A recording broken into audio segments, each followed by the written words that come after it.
Ciao ragazzi, hi guys, welcome back to another video. Zamo here. Today in a new setup. What is all this chaos around me? We will find out in the video. How you doing? Welcome. So, I'm here today in this messy room.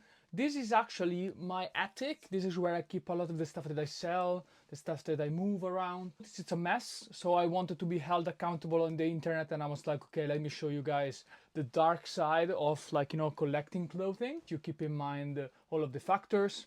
So in today's video, I'm gonna talk about my experience selling vintage, all the good stories, the bad stories, and overall where I'm at. I'm gonna use the chaos and some elements here around me to give you some fun stories, some tips, some tricks, and overall tell you my experience. If you haven't already, click like to the video, that's super appreciated. Follow the channel, just subscribe, it really means the world to me. Join our community, the name is Spaghetti Army. And follow me on Vinted at Carlo Parigi. That's where, of course, I'm gonna selling all of this stuff. Thank you.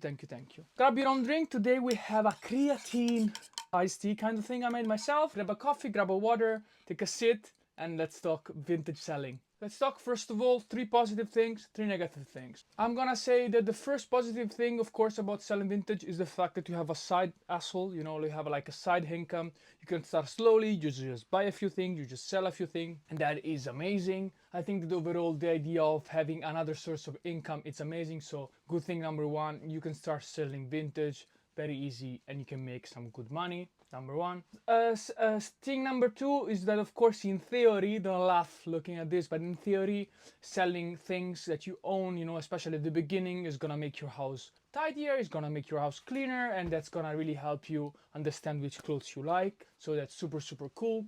And I would say that the third best thing about selling vintage, overall your purchases on different platforms, is that you meet super nice people. I had the pleasure of bonding over collectors, over people who have been buying me through the years, and so that is very nice. If I have to list 3 negative things about selling vintage, I would say first of all is the fact that it could take a lot of space. Like, for example, I kind of like sell 3 main things: CP Company and Stone Island, like vintage pieces, mostly coming from my collection, or I sell like Americana, vintage, car art, workwear stuff that I buy on purpose, or I sell like more modern, low-key brands that I encounter during the way. So it's like those 3 things, and that takes a lot of space. As you can see, I have like a pile of pants that's falling, those are t-shirts. So it's really fun, but it takes a lot of space. Second of all is that, of course, you need to be very organized also with your finances, with your accounting, and with everything that you do. That's also super mega important. And the third thing that I think is hard is the fact that there could be bad months. There could be moments in which, again, you have a lot of stock, you have a lot of stuff, and it's really hard to forecast. So it could get frustrating. These are the things: chaos in your house, chaos in your life.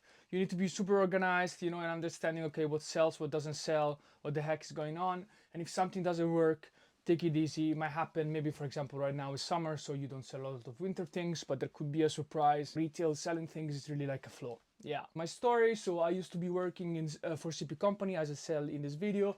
Before that, I was collecting Stone Island, and I was always like thrift shopping in Italy in these markets. You have, for example, I used to live in Firenze. You have this market called the Cascine.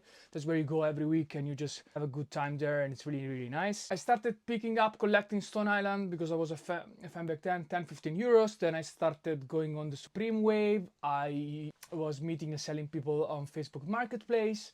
And then when I moved to the Netherlands, I quickly realized, hey, okay, maybe I can make this a bit more serious. So right now I went through a few phases. I was selling a lot of my CP Company Stone Island phase, and then I moved into car art.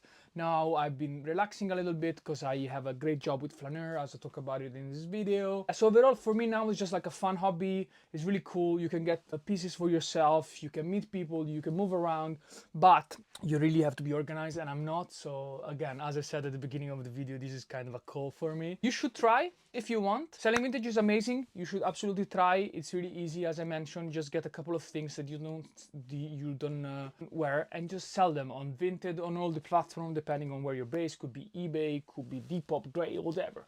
Just do it. It's very easy. Take a few pictures. That's it. See how you relate with that. See if getting rid of something, making space, making money feels good with you, or if you cannot be bothered. That's also an option. You don't have to be that mentality. I think that's something super fun to do. I also really like to do physical markets, so you can just go pull up to like your town flea market. You just do that. That's really nice. That's really easy, and then can be very fun, you know. So experience with that. If it's not your thing, it's not your thing. If you can, do it with people. Now, funny stories. For example, I recently bought this very nice Chevrolet cap. Oftentimes, I buy something and then I keep it for myself or I sell it.